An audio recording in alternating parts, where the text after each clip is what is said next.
Welcome to Swastik tutorials.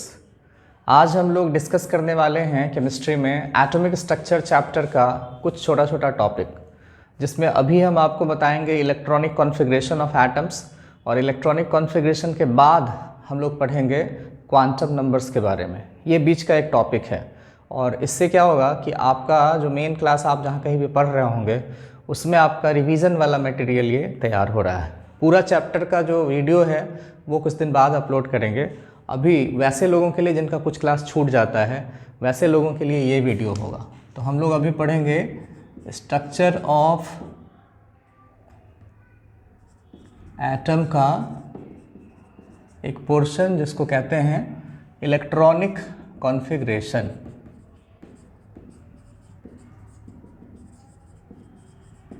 Electronic configuration है क्या कि किसी भी एटम के अंदर इलेक्ट्रॉन्स का संख्या कई सारा होता है। कितना? तो जितना उसका एटॉमिक नंबर होता है उतना, और उन सारे इलेक्ट्रॉन्स का अरेंजमेंट हम लोगों को समझना पड़ता है। एटम में इलेक्ट्रॉन कहीं भी नहीं रहता है, उसका अपना एक फिक्स्ड पोजीशन होता है और एक फिक्स्ड ऑर्बिट है, सबशेल है, ऑर्बिटल है, ये सारा कुछ डिटेल्स रहता है जो कि हम लोगों को समझना पड़ेगा। तो उसके लिए हम लोग क्या करते हैं कि पहले एटम के अंदर के टर्म्स को पहले जान लें क्या क्या होता है। तो ये तो कह रहे हैं कि न्यूक्लियस है, न्यूक्लियस के चारों तरफ ये है ऑर्बिट्स, या फिर इसी को हम लोग शेल भी कहते हैं। तो इलेक्ट्रॉन इसमें रहेगा, इसमें रहेगा, इसमें रहेगा, इन सबों में रहेगा, और हर ऑर्बिट में कितना इलेक्ट्रॉन रहेगा इसका अपना रूल है। हम लोग इसको क्या करेंगे कि सिर्फ ऑर्बिट वाइज नहीं, एक्चुअली हम लोग उसको जो है सो सबसेल वाइज पे पहले पढ़ लेंगे, और फिर वापस आपको हम ऑर्बिट में कैसे उसको भरेंगे वो समझा देंगे। और उसका जो तरीका है वो इलेक्ट्रॉनिक कॉन्फ़िगरेशन का तरीका बेस्ड है, एक प्रिंसिपल है जिसको हम लोग कहते हैं ऑफबॉ प्रिंसिपल। प्रिंसिपल का नाम है, थ्योरी का नाम है ऑफबॉ प्रिंसिपल। और ऑफबॉ प्रिंसिपल में जो वर्ड ऑफबॉ है वो किसी आदमी का नाम नहीं है, वो कोई आदमी नहीं है। ऑफबॉ प्रिंसिपल जनरली आपसे सवाल पूछा जाता है कि ऑफबॉ प्रिंसिपल वाज गिवन बाय, तो बच्चा कह देगा ऑफबॉ। नहीं, ऑफबॉ नहीं, वो एक साइंटिस्ट का नाम है ही नहीं। वो एक जर्मन वर्ड है जिसका मतलब होता है बिल्डिंग अप, बढ़ते हुए क्रम में, इंक्रीजिंग ऑर्डर में। और क्या इंक्रीजिंग ऑर्डर में? तो जो सबशेल्स है उसका एनर्जी, जैसे 1s के बाद होता है 2s, 2s के बाद होता है 2p, 2p के बाद होता है 3s, 3s के बाद 3p, 3p के बाद 4s, 4s के बाद 3d, 3d के बाद 4p, उसके बाद 5s, फिर 4d। तो ये जो सीक्वेंस हम लोगों ने ऐसा डिसाइड किया, देखा, इस सीक्वेंस को कैसे याद करेंगे उसके लिए हम आपको एक डायग्राम बता देते हैं। उस डायग्राम की मदद से आप ये सीक्वेंस आसानी से याद रख सकते हैं, कभी भी लिख सकते हैं। 2-4 बार अगर आप उस डायग्राम का प्रैक्टिस कर लेंगे तो आपको ज़्यादा मुश्किल नहीं लगेगा। और एक चीज़ और ध्यान में रखना होगा, वो भी हम लोग अभी देख लेंगे।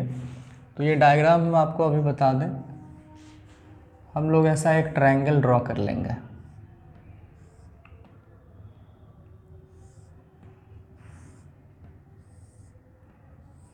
और इसमें यहाँ लिखेंगे 1s, यहाँ 2s, यहाँ 3s, यहाँ 4s, यहाँ 5s, यहाँ 6s और 7s। इधर लिखेंगे 2p, 3p, 4p, 5p, 6p and 7p। और यहाँ लिखते हैं 3d, 4d, 5d, 6d, और यहाँ लिखते हैं 4f एंड 5f। और आपको सीक्वेंस में क्या करना है, तो यहाँ से पढ़ना शुरू कीजिएगा। 1s, फिर उसके बाद 2s, फिर 2p, फिर 3s, फिर 3p, 4s, फिर 3d, फिर 4p, 5s, फिर 4d, फिर 5p, 6s, 4f, 5d, ये चीज़। दूसरी बात, s ऑर्बिटल में मैक्सिमम हम लोग 2 इलेक्ट्रॉन रख सकते हैं। p में मैक्सिमम 2 + 4 दैट इज़ 6 इलेक्ट्रॉन रख सकते हैं। d में मैक्सिमम 6 + 4 10 इलेक्ट्रॉन रख सकते हैं। और f में मैक्सिमम 10 + 4 14 इलेक्ट्रॉन रख सकते हैं। इस बात को भी ध्यान में रखना होगा। ये दोनों अगर आप ध्यान में रखेंगे कि किसके बाद कौन सा ऑर्बिटल आएगा और किस में मैक्सिमम इलेक्ट्रॉन कितना रह सकता है, तो सही से आसानी से इलेक्ट्रॉनिक कॉन्फ़िगरेशन हम लोग लिख सकेंगे। अभी हम लोग कुछ एलिमेंट का इलेक्ट्रॉनिक कॉन्फ़िगरेशन देखेंगे। जैसे इधर हम लिख देते हैं एटॉमिक नंबर Z है, जैसे 1, तो 1 होता है हाइड्रोजन का, तो इसका इलेक्ट्रॉनिक कॉन्फ़िगरेशन हम लोग लिख देंगे 1s1। फिर जैसे हम लोगों के पास है एटॉमिक नंबर 2 हीलियम का, तो हीलियम के लिए लिखेंगे 1s2। फिर एटॉमिक नंबर 3 है लिथियम, तो इसका कॉन्फ़िगरेशन लिखेंगे 1s2 और उसके बाद 1s के बाद हम लोगों को लेना पड़ेगा 2s, तो 2s में एक इलेक्ट्रॉन भरेंगे 2s1। एटॉमिक नंबर 4 आता है बेरिलियम, तो इसमें कहेंगे 1s2 और 2s2। एटॉमिक नंबर 5 आता है बोरॉन, तो बोरॉन में हम लोग क्या करेंगे कि 1s2 2s2 4 इलेक्ट्रॉन का अरेंजमेंट हो जाएगा और 2s के बाद हम लोगों को क्या चाहिए होगा 2p ऑर्बिटल चाहिए होगा। 2p ऑर्बिटल में एक इलेक्ट्रॉन भरेंगे, तो ये बोरॉन का इलेक्ट्रॉनिक कॉन्फ़िगरेशन हो जाएगा 1s2 2s2 2p1। 6 atomic number है कार्बन का। कार्बन का इलेक्ट्रॉनिक कॉन्फ़िगरेशन लिखने में क्या करना होगा 1s2 2s2 और 2p में एक इलेक्ट्रॉन बढ़ा देंगे, 1 के बदले कर देंगे 2।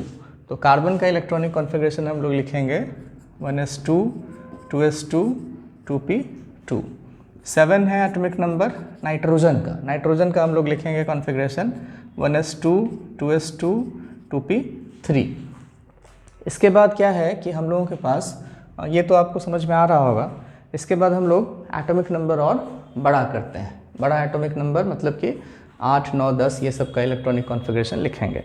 ये जो है सो आप नोट कर लेंगे। एटॉमिक नंबर 8 से आगे का भी हम लोग यहाँ पर देखेंगे कि क्या होगा इलेक्ट्रॉनिक कॉन्फ़िगरेशन। एटॉमिक नंबर 8 होता है ऑक्सीजन का। एटॉमिक नंबर 8 है ऑक्सीजन का, तो इसका कॉन्फ़िगरेशन लिखेंगे 1s2 2s2 2p4, क्योंकि यहाँ पे 2 इलेक्ट्रॉन 2 4 और 4 8 हो जाएगा। एटॉमिक नंबर 9 होता है फ्लोरीन का। इसका कॉन्फ़िगरेशन आएगा 1s2 2s2 2p5। Atomic number 10 आएगा नियॉन का। इसका कॉन्फ़िगरेशन 1s2 2s2 2p6। तो ये हम लोगों के पास जो है सो 10 एटॉमिक नंबर तक का इलेक्ट्रॉनिक कॉन्फ़िगरेशन लिखने का मेथड आ गया है।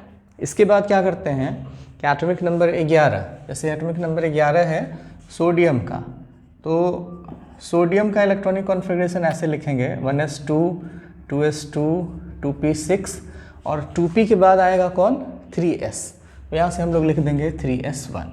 इसको एक दूसरे तरीके से भी लिखा जा सकता है। क्या करते हैं हम लोग, यहाँ पे 1s2 2s2 2p6 जो है, इतना जो 10 इलेक्ट्रॉन का अरेंजमेंट है ये किसके लिए है, तो नियॉन के लिए। तो इसके बदले इतना सारा जो बड़ा सा है उसके बदले सिर्फ नियॉन का सिंबल लिख देंगे और 3s1 लास्ट में रिपोर्ट कर देंगे। तो इसका एक आसान सा तरीका बताया गया कि यहाँ पे आप नियॉन लिख दीजिए और यहाँ 3s1 लिख दीजिए, तो ये हो जाएगा सोडियम का इलेक्ट्रॉनिक कॉन्फ़िगरेशन। तो उतना बड़ा करने का ज़रूरत नहीं है, ऐसे भी कर सकते हैं। अब इसी से आगे हम लोग बढ़ाएंगे इसको। एटॉमिक नंबर जैसे 11 है मैग्नीशियम का, तो मैग्नीशियम में लिखेंगे नियॉन 3s2। एटॉमिक नंबर 12 है मैग्नीशियम का। एटॉमिक नंबर 13 है एल्यूमिनियम का, इसमें हम लोग कहेंगे नियॉन 3s2 और 3s के बाद कौन आएगा, तो 3p आ जाएगा। यहाँ पे हम लोग कहेंगे 3p1। फिर से p में 1 2 3 4 5 6 तक जाएगा और ये इलेक्ट्रॉनिक कॉन्फ़िगरेशन इसी सीक्वेंस में बढ़ेगा। उसको आगे भी हम लोग अभी लिख लेंगे। एल्यूमिनियम के बाद हम लोगों के पास आता है एटॉमिक नंबर 14 है सिलिकॉन का। तो सिलिकॉन का इलेक्ट्रॉनिक कॉन्फ़िगरेशन 14 है एटॉमिक नंबर। सिलिकॉन में हम लोग नियॉन लिख देंगे। नियॉन लिखने का मतलब हम लोगों ने 2p6 तक लिख दिया है। उसके बाद आएगा कौन, तो 3s आएगा 3s2, ये 10 हो गया, 2 12, उसके बाद 3p आएगा तो 3p2 कर देंगे। तो टोटल 10 इलेक्ट्रॉन यहाँ, 2 यहाँ 12 और 2 14, 14 का हो गया। फिर एटॉमिक नंबर 15 होता है फॉस्फोरस का, तो इसमें हम लोग नियॉन लिखेंगे 3s2 और 3p3। फिर 16 लिखेंगे सल्फ़र का, फिर से यहाँ पे नियॉन 3s2 3p4। इसके बाद जैसे हम लोगों के पास एटॉमिक नंबर 17 आता है क्लोरीन का, तो क्लोरीन में क्या करेंगे नियॉन 3s2 और 3p4 के बदले हो जाएगा 3p5 और p में मैक्सिमम हम लोग 6 तक जा सकते हैं। तो एटॉमिक नंबर 17 क्लोरीन का है, नियॉन लिखेंगे यहाँ पे 3s2 3p5। 18 है आर्गन का। आर्गन के लिए हम लोग लिखेंगे नियॉन 3s2 3p6। अब ये जो आर्गन है फिर से क्या है हम लोगों के पास एक नोबल गैस, और आर्गन अगर नोबल गैस है तो अगला जो एटॉमिक नंबर 19 है उसमें अब हम लोग सिंबल यूज़ करेंगे आर्गन का। यहाँ पे जब भी सिंबल यूज़ करेंगे, जैसे नियोन यूज़ कर रहे थे तो वो एक नोबल गैस था, वैसे ही अब आर्गन नोबल गैस है तो वही यूज़ करेंगे। कोई भी एटम सिंबल में नहीं यूज़ कर सकते हैं, जब भी करना होगा तो जो नियरेस्ट, उससे जो नियरेस्ट नोबल गैस होगा उसी का यूज़ हम लोग करेंगे। जैसे यहाँ पे आर्गन लिख सकते हैं, atomic number 19 is for potassium, तो यहाँ लिख देंगे हम लोग आर्गन। आर्गन कहाँ ख़त्म होता है? 3p6 पे ख़त्म होता है, और 3p के बाद कौन आएगा? 4s। तो यहाँ पे 3p6 ख़त्म हो चुका, तो 4s में कहेंगे कि 1। और atomic number 20 is for calcium, calcium में हम लोग फिर से लिखेंगे आर्गन, और यहाँ हो जाएगा 4s2।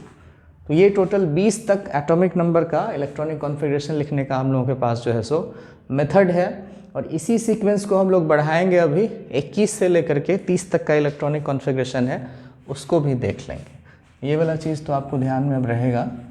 ये सीक्वेंस के लिए इसको अभी हम नहीं मिटाएंगे, उसको रखते हैं, और अभी हम लोग 21 से आगे लिखेंगे, 21 से 30 तक का इलेक्ट्रॉनिक कॉन्फ़िगरेशन। अगर एक बार आप समझ जाएंगे तो फिर क्वांटम नंबर आसानी से हम लोग डिस्कस कर सकते हैं। एटॉमिक नंबर 21 होता है स्कैंडियम का, तो स्कैंडियम के केस में आर्गन लिख देंगे। आर्गन कहाँ पे ख़त्म होता है? तो 3p6 पे। 3p6 के बाद हम लोगों को लिखना है 4s2 3d1। 22 एटॉमिक नंबर है टाइटेनियम का, तो टाइटेनियम के केस में हम लोग लिखेंगे फिर से आर्गन और 4s2 3d2। 23 आता है वेनेडियम का, वेनेडियम का कॉन्फ़िगरेशन लिखेंगे आर्गन 4s2 3d3। उसके बाद 24 आता है क्रोमियम का, तो क्रोमियम का ऐसे तो सीक्वेंस देखने में लगता है कि 4s2 3d4 होना चाहिए, लेकिन क्रोमियम के साथ क्या प्रॉब्लम है कि इसमें एक अलग सा कहानी है। इसमें अगर आप अभी थोड़ा सा जैसे सीक्वेंस चल रहा है उसके हिसाब से लिखें तो हम लोग लिखेंगे 4s2 3d4, लेकिन इसमें बताया गया कि 4s वाला जो 2 इलेक्ट्रॉन है उसमें से एक इलेक्ट्रॉन जंप करके चला जाता है 3d में और 4 को बदल देता है 5 में। ऐसा बोला गया कि d में 10 इलेक्ट्रॉन स्टेबल होगा, क्योंकि वो कहते हैं कि कम्प्लीटली फिल्ड है। d में 5 इलेक्ट्रॉन तो वो कॉन्फ़िगरेशन स्टेबल होगा, क्यों? क्योंकि उसमें हम लोग कहते हैं कि हाफ फिल्ड कॉन्फ़िगरेशन है। तो d में 5 और d में 10 इलेक्ट्रॉन अगर है तो वो ज़्यादा स्टेबल है, और अगर कभी d4 दिख रहा है तो वो चाहेगा कि एक इलेक्ट्रॉन कहीं से उसको मिल जाए और वो d5 में कन्वर्ट हो जाए। तो यही s वाला एक इलेक्ट्रॉन इसमें से चला जाएगा, ये हो जाएगा 1 और ये हो जाएगा 5। तो ये आपको थोड़ा सा ध्यान रखना होगा कि क्रोमियम का इलेक्ट्रॉनिक कॉन्फ़िगरेशन नॉर्मल से थोड़ा अलग होता है। ये हाफ फिल्ड d5 को हम लोग कहते हैं कि ये हाफ फिल्ड है, स्टेबल बनाने के लिए ये क्रोमियम का ध्यान में रखना पड़ेगा। देन 25 है मैंगनीज का, तो इसका हम लोग कहते हैं आर्गन, इसमें फिर नॉर्मल है 4s2 3d5। 26 है आयरन का, इसमें है आर्गन 4s2 3d6। 27 है कोबाल्ट का, आर्गन 4s2 3d7। 28 है निकल का, आर्गन 4s2 3d8। और 29 फिर से हम लोगों के पास जो कॉपर का इलेक्ट्रॉनिक कॉन्फ़िगरेशन है उसमें फिर से यहाँ पे होना चाहिए था 4s2 3d9, लेकिन उसका फिर से 9 नहीं होकर 10 हो जाता है, और 4s2 वाला एक इलेक्ट्रॉन इसमें जंप करके चला आता है। तो कॉपर फिर से आपको थोड़ा एक्सेप्शन जैसा दिखेगा। 29 कॉपर का लिखेंगे तो यहाँ पे आर्गन 4s2 नहीं होके 4s1 3d10। और 30 है जिंक का, तो इसको लिखते हैं आर्गन 4s2 3d10। तो ये टोटल हम लोगों के पास 30 एटॉमिक नंबर तक का इलेक्ट्रॉनिक कॉन्फ़िगरेशन कैसे लिखते हैं उसका पूरा का पूरा जो है सो ये आपको एग्जाम्पल्स के साथ सारा मिल गया। और अब हम लोग जो है सो क्वांटम नंबर के बारे में पढ़ेंगे, उसको अभी हम लोग आगे और कंटिन्यू